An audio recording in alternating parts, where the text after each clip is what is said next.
घरमा जन्मल बाला नामा कैसे सफारी।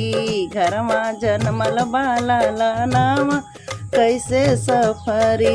ननदायाम सौर पतन को मांगया पन्ने का बदला ठेंग दिखौली पिया गए परदेश।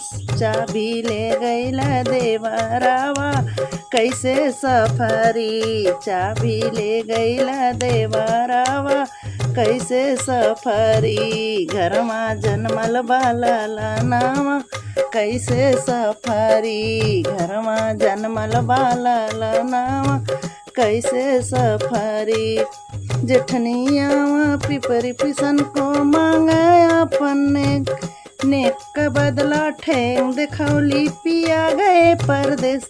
चाबी ले गईला देवरावा कैसे सफारी। चाबी ले गईला देवरावा कैसे सफारी। घरमा जन्मल बाला नामा कैसे सफारी। घरमा जन्मल बाला नामा कैसे सफारी। सासुआ देवता मनन को मांगया पन्ने नेक का बदला ठेंग दिखौली पिया गए परदेश। चाबी ले गईला देवरावा कैसे सफारी। चाबी ले गईला देवरावा कैसे सफारी।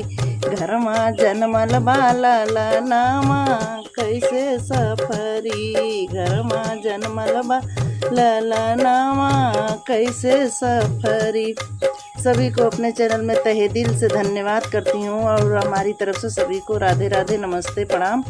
वीडियो अच्छा लगे तो चैनल को लाइक सब्सक्राइब जरूर करिएगा।